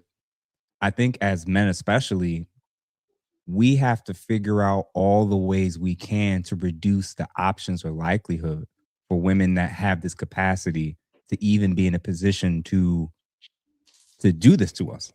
You just got to quit. I think those people who work for her, I think people who complain about their boss, but still go in and clock in and collect a paycheck is somehow enabling whatever it's coming to them. If you want to do what you just said, we have to decrease the capacity of these women able to be able in a position to do that. You got to stop affiliating yourself with these people. You got to quit. You got to walk away and go get another job. So if skill is skill, and you got the skill and you did the work, I'm with Dave. If you do the work, you can go work anywhere. So my question, because running and quitting is cool, I guess. I wonder where's the role of using the legal system to your benefit to force accountability with situations like this? Because if everybody is getting harmed keeps quitting, and they keep being replaced by people that didn't know any better, it's continuing the cycle versus stopping it at its head, in my opinion. Now, I don't believe the people that know any better. Like staying there and not people that's coming in and know any better. I think people know. I think at some point people know better whenever they come dealing with. I think she's done enough damage, or she's created enough track record where she sounded the alarm in a way to where anybody who goes to work for her knows what the fuck they're getting into. Yeah, I'm talking about now, but I'm saying leading, like for instance, I'm trying to think of somebody in Hollywood, right? You get an opportunity and you get put on and you get your opportunity, you're doing good work, and then before you realize, you start seeing how they're treating you, how they're treating certain other people. I can see it from both angles of like, it's a hostile work environment, you probably can leave.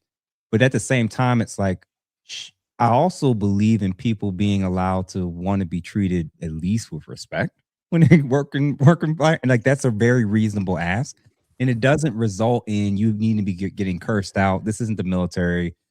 People threatening you and holding things over you. Like, people should be allowed to keep jobs and be treated respectfully, professionally. I think you should have it. If you want respect from your boss, I think that should be in your contract if that's what you want. I mean, like you said, in the military, I've been in a hostile work environment. As long as if I'm getting what I'm supposed to get in the contract, but if respect ain't in there, or I gotta like you or whatever ain't in there, on my Fences movie, Denzel, I don't gotta like your ass. I just gotta make sure I feed you, put your shelter on you, and send you on your way.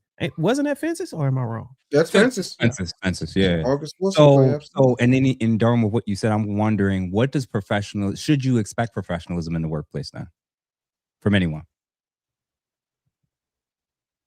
What? Or is that just a bonus if you get lucky? Like, I think the basic thing is you're on mute, Darwin. I think you are. I don't think there's any contrast between professionalism and being an asshole. I think some of the most excellent professionals are assholes.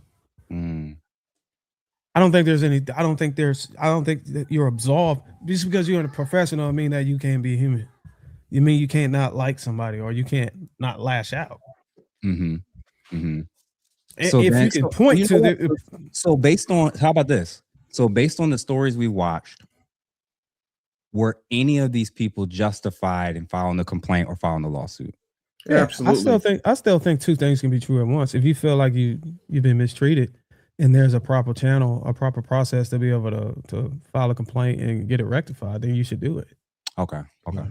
Yeah. I think the whole reason why they have that channel set up is because those people are going to be like you said, abuse their power. Mm. So we have to account for that. We have to compensate. We have to create wiggle room for people to be able to talk to somebody above your head about how you're treating them. True. And Lydell Jefferson, thank you, good sir, for the Shout out to him. $50 banger. Appreciate you, sir, for showing love. And everybody, we're about to wrap up very shortly. So if you have any additional comments or questions you want us to react or respond to before we close out, feel free to hit that super chat button. And if you have not commented or liked this, please make sure that you do. And thank you, everybody that's currently watching. Yeah, man. The first thing that I'm thinking about when I look at cases like this is, you all kind of alluded to it. We have to start viewing the full humanity and spectrum of women on the same level that we do men. I even think when we have these conversations, I still sense it a little bit where we're often, not with Dave, I still sense that we're using kid gloves when we're talking about cases like this involving women. Dave, we was wearing no gloves. But for the rest of us, I do think that there's a level of infantilization going on when these types of things are happening and it involves women, because this is why women get less sentencing. This is why they get punished less. And the serious nature of what Dave was saying, and I'm also alluding to, is it is actually what you said, Darwin, to a degree, which is we have to position ourselves better, either with different work environments, different supervisors, or try to become our own boss, or, keep moving around. But I think the veil of women being allowed to get away with as much as they used to historically, the media and social media is now making this much more clear, especially with the teacher epidemic. The days of women getting the benefit of the doubt and trust and just the assumption that they're going to handle power and authority better, that's out the window. It's out the window. And I think as consumers and as people who do have jobs or do work, gentlemen, and I'm not talking to the guys on the panel, I'm talking about the guys who's watching this right now. I actually think Mike Pence was right. I went from thinking, that's a bit extreme. I don't know. My experience and what I've seen and what I've observed, man, even in this content stuff and how women can, go from 180, they're cool with you, and then the next minute they're just completely volatile or whatever. Fellas, Mike Pence, if you don't know, look up what his quote was. He just doesn't put himself in. Who was it? Jason Derulo? He said, you took the words right out of my mouth. Because Jason Derulo kept finding himself in situations where they were trying to get a bag off of him, and he wasn't even doing nothing. Like, yo, hey, can I come in and show you this answer? Yeah, sure, come on in. Next thing you know, Jason Derulo getting sued again. Nah, man. The other part of that, and this is what I've been trying to say for the past few minutes. Hollywood does not operate under the same auspices as the rest of the world. The EEOC don't really exist in Hollywood. And when I say Hollywood, I'm not talking about Los Angeles. I'm talking about the entire thing. Hollywood is not a place. It is a culture. And that culture operates under different rules. The same way that I could live in LA and understand that I'm just a square versus somebody who lives in LA and they happen to be a pyro. You understand what I'm saying? It's a different set of rules for gangbangers than it is for everybody else. And so there's no EEOC when that happens. And also depending on the timeline, because when this Ellen stuff was happening, it's around the same time I was going through the stuff with Ricky. The stuff that happens now, we were not having the mental health conversations we are having now. We also were not having the conversations of workplace rights for people. And I ain't got to say nothing else. There's plenty of stuff online. You can look at Pink Book Lessons and all these other folks, and they'll tell you everything that I'm not going to say here. But the truth of the matter is, the reason that folks can do this is because nobody cares about the person who is the producer, the HR person, the intern, any of the pages, the camera people, any of them, because all those people can be replaced. It's always the name on the marquee, and they will protect the name on the marquee until it is no longer financially feasible to do so. Whether you are Ellen, Oprah, DL, Ricky, whoever. Take with that information what you will and do whatever research your Googles will allow you to do. Hollywood is a culture, and that culture is set up to protect these I don't want to use the word monsters, but other people have. Deal with that for what you will. And if I'm wrong, and if I'm saying something that is any way, shape, or form not true, then ask yourself, in the 19 years since I've been removed from those types of situations, why I've never been sued. Hollywood is a culture. And real quick, You man, ever Reckoning Cage. Woo!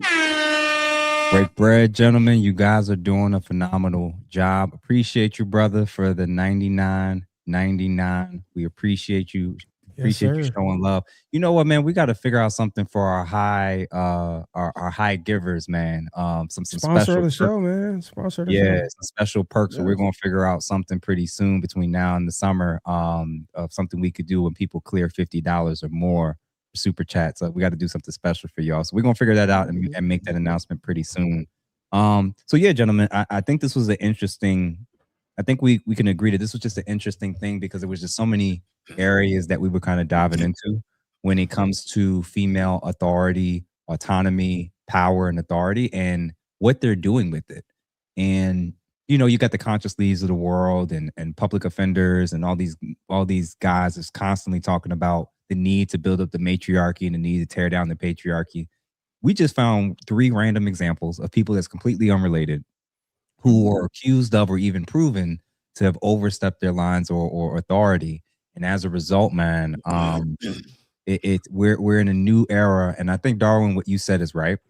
We as men especially, we need to stop giving women who we aren't married to and aren't living with the benefit of the doubt. We really do. We really do, because it can come back to bite you. They can hold you. You can allow yourself for them to hold you hostage, and you can end up compromising and allowing yourself to look like Torre when it came to Cheyenne Bryan. And I think nothing is sadder than a man in this society sitting and taking what happened with Cheyenne Bryan, but doing that in your own work environment in place. So we have to be smarter, gentlemen, when it comes to putting ourselves in better business positions, career positions, and making sure that the types of people, like Darwin said, that even show these type of signs, we already start planning our exit plan.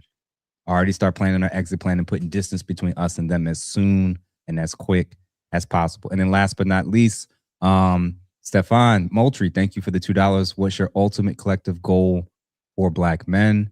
And then we're going to circle back to that. And then Jason for the $10. At what point do we admit that America's value system is intellectually, spiritually, and morally insolvent? The predation is pervasive for us all. I guess we'll just answer these 2 quick questions and then we'll close out. What do you guys think about what the ultimate collective goal for Black men should be? I wish we had a collective goal, but if they, you know what I'm saying, I would love to read it. I think the Real Black Agenda in that book, man, you can see a lot of, shout out to Dave, you can see a lot of pieces in there. even the St. Kevin Samuel's Bible, bro, can tell you some things that you can pre-position yourself to excel in life. And one of the things I would say is, I think all Black men, young Black men specifically, because I think it starts whenever you're young. We so if we backpedal some decades back to maybe like 15 people getting out of graduating, if you can't go to college on a scholarship, you know what I'm saying, if you ain't jumping out the gym like Kobe and LeBron, if you ain't got a trade that's gonna excel you in employment, I say go to the military. Especially if you don't have a father in the house, he haven't teach you any instructional leadership, emotional control, regulation, anything like that. I'm sorry, can y'all hear that? A little bit. My son's in the background. But yeah, send their boys to the military. I had an argument, and then I got invited on somebody's little podcast or whatever. And we was talking about the military because I just fundamentally think that you could literally build your character, get paid to build your character, you know, the development that you wasn't able to get when your father was in the house. You can get paid while doing it instead of just hoping that you develop it whenever you go to college while you're paying for college and then going into debt. You get what I'm saying? And then after you get out of the military, you can still go into college. And then you come into employment with experience already. Retirement. So you put yourself ahead of, you got massive benefits. Benefits. So, and people say it ain't for everybody. And I'm like, dude, As long as you got air in your lungs, blood in your veins, and you ain't got nothing that can disqualify you medically or as far as criminal, you're good to go. That's right. Get your ass up and run 6 miles at 4 o'clock in the morning. The military is set up to handle people who feel like it ain't for you. They're gonna make it for your ass. Oh, you gonna learn. You just need to be at the right place, right time, right uniform, and you cannot fail. You gotta. It's very hard to fail in the military. They gonna micromanage the fuck out of you to make sure you get from A to Z. So I think a lot of parents are just scared. They just have this idea that they're gonna put him on the front line. Yeah. Well, this is Trump's military. The military don't belong to the president. No. He's the chief. He's the commander in chief. Yeah, commander in chief. But he's still being regulated on his use of the military, and it has to be justified. So, that's all I gotta say, man. Even if you're afraid of your kid getting into combat arms or getting harmed way, there's so many jobs like being a fucking cook. Or being in a band and being holding a clarinet or some shit that they can take on besides combat arms. So it's so many excuses. And I think black people, we can't afford to have all of these fucking excuses for 15, 16-year-olds that's graduating in June. You get what I'm saying? Yeah. It's either military, you said military, trade, or college. Or if he's on a scholarship. If he's not on a scholarship, man, don't take that financial aid. Because I'm telling you, I'm seeing black men. I know black men that's my age right now, in their 40s, and they still haven't paid off of their student loans. Yeah. When I met Michelle Obama, right before I talked to her, she wrote the check to pay off her and Barack's student loans, and they was like at 50 at the time. So, like, what is we talking about? Wow. You know, but yeah, man. For me personally, I think we have to have a certain level of mental fitness. That just has to come into play. We've got to understand what is going on with us, what we should tolerate. Like men have to start. Forgive me, Jeff. I'm about to sound like a clinician. Correct me and do all the jargon after I'm done. We need to start normalizing men establishing boundaries in every aspect of human endeavor. I like that. Because what winds up happening is folks, especially folks who are protected by society, feel like they can say anything, do anything, and be anything to us, and we're just supposed to take it because we're a man, and if we're not, then we're da-da-da-da-da. There's 3 places I highly recommend men never go again. Back and forth, around in circles, or out of your way. Now, the other part of that is, from a physical standpoint, I highly recommend, especially black men, listen to me as a former slack-jawed North American big back with food addiction issues. Please get your diet and your physical fitness up to par. You don't know. Listen to me. You do not know what's coming. The other part of that is my favorite book is not The Real Black Agenda, public, contrary to public opinion or prior belief. My favorite book says, "Be ye not conformed to this world, be ye transformed by the renewing of your mind."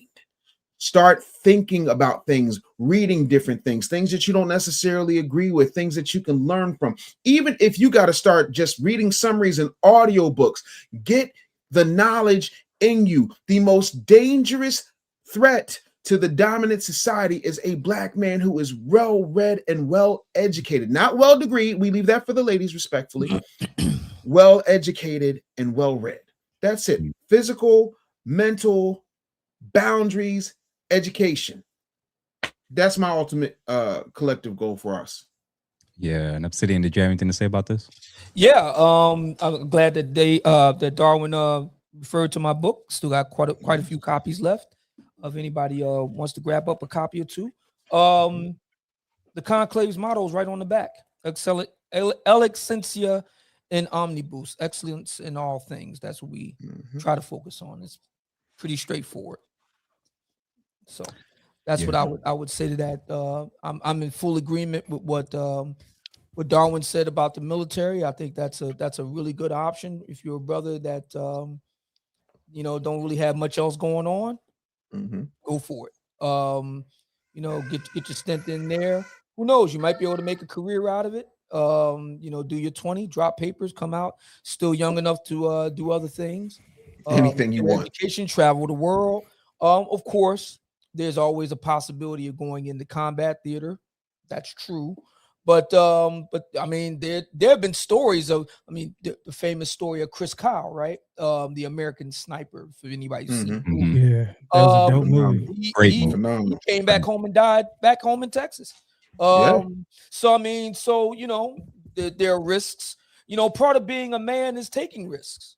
Yes, that's what part of being a man is all about. Now, obviously, you want to do risk assessment, but yeah, that's part of it. I think it's good for a man to take some healthy risks in life. So I'm with Darwin on that, and I'm right with now, Dave with the idea of having, you know, a healthy sense of boundaries. I think one of the great things you can do is if you set up your life a certain way, you kind of you know, the problems kind of take care of themselves. You know, I hear a lot of brothers, let's just get right to it. I hear a lot of brothers talk about, you know, women, fair enough. And they will often talk about, you know, thoughts, if you will. And while I can hear where they're coming from, personally, it's hard for me to relate because I fixed my life such that, you know, it's very, you know, I have to deliberately go looking for that. Right, in order to encounter that. So, you know, we all have, I'll give grace to every brother, you know, it was a great idea at the time. Okay, great, I get that. But if you're constantly talking about that, that tells me that you're deliberately seeking it. And then there's another conversation that has to be had after that. Because like you're saying, Jeff, in the period that we're in right now, the period of the great feminization, as Helen Andrews put it, she would be somebody I'd love to talk to myself. Would be a great guest for the men's table, because it kind of goes to tonight's discussion. In the period of the great feminization, as we have seen in these examples of these women that we're talking about tonight, if you're not careful, man, you can wreck your whole life behind that. So, yeah, what Darwin said, what Dave said, what Jeff said, get the book, The Gospel of St. Kevin Samuel's, Excellence in All Things. That's our motto from the conclave. Yeah. Hey, Jeff, you know what's crazy? You know what's crazy, Jeff? What's up? That the YN right now, if you look at the numbers, have a higher rate of unalive than a military soldier. I don't know why they just don't automatically reinstitute the draft. Get all the YNs out there, and anybody who is being a drag on society, and get them out there. Also, find them people who are like the child support process service. If we got some terrorists hiding, send them over there. They can find them folks anywhere. Like, I just think that's the best thing to do. You ain't gonna have no military shortage. I'm gonna all say, these folks, the gangsters, send them over there, kill all them insurgents. Yeah, I'm gonna say this real quick. I think, and it kind of touches on what each of you said in different ways, and I agree with everything you guys have said. In this era of us talking about relationships, our future, what we're building towards, I want men to decenter women from being the basis for establishing what their masculinity and identity is. I think so much, especially with the feminization. I think we based what we do in this community, how we live, what we subject ourselves to, who we sacrifice for, always through the lens of what women think and how women feel, and whether or not it's to their approval, if they agree with it. It's not about hating women. It's about, you have to put them in their proper place so that you can actually focus on your purpose. And I think there's too many guys, man, where we keep getting knocked off because we center women too much. We keep getting knocked off because we center thoughts too much. We keep getting, you know, so if I had to say anything, I think that if we push women to where they should be in our focus, and actually focused on why we're here and what we're meant to do and the life and legacy we're trying to leave behind, it may be the military. It may be going into business with ourselves. It may be getting into real estate, you name it. But the point is, I want Black men to get serious about their passion, their dreams, and their ability to leave an actual legacy. I think I forget which verse it was, but it talks so much about, it's damn near a curse when a man dies and he has nothing to leave behind, especially to his kids or his family. And I think there's too many cases in the modern world where there's men that's walking around right now, and if they drop dead right now, they would be a financial burden to the people that are in their life right now. Family, kids, their lover. And I think that if we actually recenter, what am I leaving behind? What am I building towards? What am I working towards? And start there versus arguing night and day about whether women going to listen to us or if the system respects us or if we're going to get reparations. I'm like, listen, while you still arguing about all of this stuff, bills still got to get paid.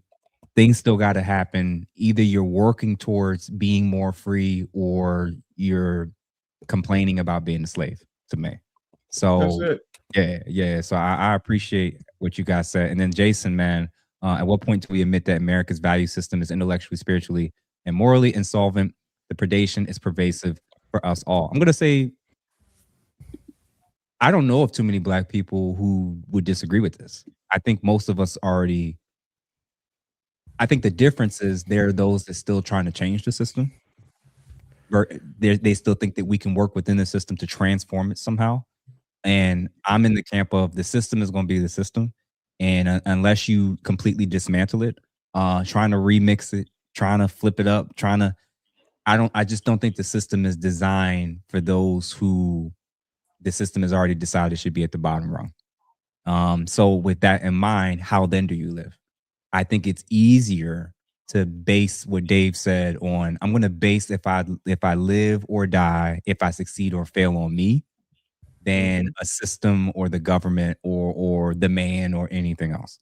Doesn't mean that there aren't factors at play. It just means I'm going to put most of my time and energy into building up myself intellectually, spiritually, morally, and doing that within the people that's most connected to me and surrounding myself with the people that's building up on those things as well. I'm gonna be honest with you. America is America. We can call it Babylon. We can call it what we want. I know what I have control over is me, and I got control over my household. And I'm going to start there, and I'm going to build with like-minded guys like the guys on this platform. And hell, a lot of the people in the audience say that they really enjoy these type of talks because we're actually raising the bar when it comes to what we're talking about, how we're engaging in this. And we don't always agree, but the fact that we can respect each other and walk away learning more, understanding more, and having a different perspective, I think that's what this is meant to be. And so, so everybody, thank y'all for tuning in. Thank y'all for supporting the men's table. Like we said, we're going to have announcements pretty soon when it comes to some a variety of different plans and things that we're hoping to do. Gentlemen, do y'all have any special things coming up that y'all want to let the audience know about before we close out? Well, I do. We're still waiting with bated breath for Ace Metaphor to bring his ass on the show. Obsidian, we're holding you accountable for that. In all seriousness, this Friday, leave my brother Obsidian alone. I'm never gonna leave Obsidian alone. That's how I show love. We from the same neighborhood. He know how I go.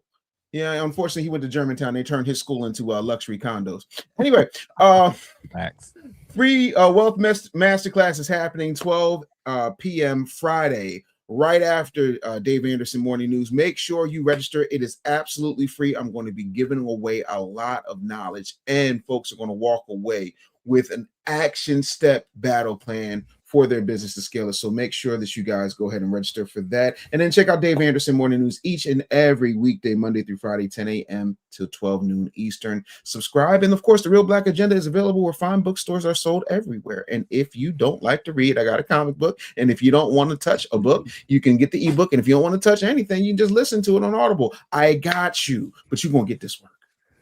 All right. What about you guys? I'm thinking about configuring a podcast. It's going to be a channel ran by my wife. It's not going to be the family channel we got. It's just going to be studio setup, Joe Button style, couch, microphone, stuff like that. And I'm trying to think, and with just y'all three opinion.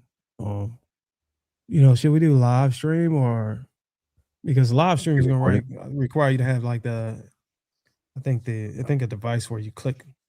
Change the camera, switcher or some shit. Usually you have somebody behind the scenes doing it. I don't know if I want to do that. I just want to go pre-record, and just have multiple cameras set up and then cut in between the cameras based off of who's speaking. So that's just what I'm caught in between the two. It's a pro and con with it, man. Because the live, you get the additional engagement, you get super chats, you get a lot of things that's just not. You got to edit. Yeah, you typically don't have to edit as much. So there's definitely pros and cons to each model. There's the issue where you can just do both. You can switch up your depending on what show and who you're talking with. You can decide if it's live or pre-recorded, and if you mix and match, you kind of can tap into both markets if that makes sense. The reason why I'm inclined to go live is because I kind of like what Joe Budden do. I kind of like what was it 5150 Corey Holcomb. They go live, and then all of their VODs, maybe 15, 8, 10-minute videos are cut up into regular videos. Yep. But they do, you know, episode 1, episode 2, episode 12. And then they talk about whatever. They have a number of topics, and every topic has its own section that's going to be clipped up into its own video. So it makes it easy for editing, and then you give the people the live experience and the video experience. So I think that's what we're gonna do for sure. Both okay. Just let me know, especially if there's tomahawk steaks involved. I'm there. Oh yeah, I'm gonna set this room is up here on big. Hold on, Dave, you haven't been here. I thought you'd been here, but yeah, this room is big enough for like if I ever want y'all to come down here and visit, and you know I'm gonna have a big ass fucking couch and how all this shit set up in here. You guys can come down here. We could do a fucking in-house show. That'd be fire. That'd be a good start. We go out to Papa Do's on me, man. I mean on Dave. Hey, you had it right the first time. Reckoning Cage, thank you for the $1.99. Great job, gentlemen. Appreciate you for the love and for everybody everybody that liked it, everybody that shared it, and everybody that has super chatted. Thank y'all for supporting us and the brand. I'm gonna try a new panel tomorrow. You know, we'll see how it goes. Hopefully the panel doesn't get blow up in my face. I'm just going to try something different with terms of just different subject matter, different personalities, see how it works. I think this one will probably be a once a month one just to kind of see how it works. Don't exhaust yourself, man. And then listen, Jeff is becoming the law and order of panels. This man is law and order. He SVU. He trial by jury. He's special victims unit. He's criminal intent. Like how many panels we need, Jeff? Listen, I'm gonna say this. I told Dave some of my plans like way back when we first did the interview, and I'm just now I'm functioning at about, let's say, 30% of what it is I'm trying to do in this space. I am busy, but I'm trying to build it towards something in the future. My personal goal is to have 4 functioning, really well-run panels. If I was you, bro. Hey, how's that book coming, Jeff? You finish that book? I'm gonna have that almost book. done. Almost done. If I was you, Jeff, this is up? my recommendation. I think you need to pull yourself away from the women's panel and replace yourself with a woman host. Maybe one of the ladies on there, add a 4th. And just watch. You need somebody young and hot. And somebody you need to hire you a Mika or a Island Girl Q, whatever you want to call. Hire you somebody pretty that's gonna get the views, and let them run that women's show. And then in the future, do a combination. A once Believe it or not, that was a goal. A once a month combination between men and women, like a men's and women blend for just one show. Oh, and you can't be skipping that, brother. You just ruining my shit. That was part of the, believe it or not, that was actually part of the goal, is to build it up, set it up, make sure it runs, have a reliable base of people who are consistent on it, to where it almost doesn't matter who's the host. I'm confident of how the show's going to run just because of I'm getting familiar with the panelists who I'm regularly working with. So that's one of the goals of mine. Because a lot of times, like when you watch Anton, he ain't even talking, he ain't even running it. There's other people pre-selecting, getting guests on, running the panels and everything. And I love the model of how he did it. So I'm doing something very similar. And the goal is to build it up to that. But now I'm still at the early stage of building it. So that is one of the short-term goals to work towards, believe it or not. And yeah, I actually do at some point want to do a merge of the men's table and the ladies' table coming together to do this and do a big, huge joint session. So yeah, it's in the works. That's one of the goals for me. And Obsidian, did you have any announcements or anything you want to let people know? Yeah, we're going to be making some major announcements with the Black Manosphere Conclave. It is on. It's going to be in Vegas, and we'll be doing some major, announcements with that, because we've been talking about this behind the scenes. I just wanted to let everybody know that happens to catch this. We will be meeting in Vegas in September. Can't wait to see you all there. Stay tuned for more announcements with specifics and all that coming very soon. Bet. So listen, everybody, from wherever you're watching from, thank y'all for watching. Thank y'all for supporting. We plan to build this and turn this into something incredible. It's going to be in person at some point. We're going to be meeting y'all in person in the very near future. So thank you. And if you have not done so, feel free to become a member to the channels that you can. Make sure that you follow us on our respective platforms. And thank y'all for the love and support. And all that we ask, like it, share it, and make sure you hype up these videos when you see it. Have a good evening, and we'll talk to y'all on the other side. Deuces.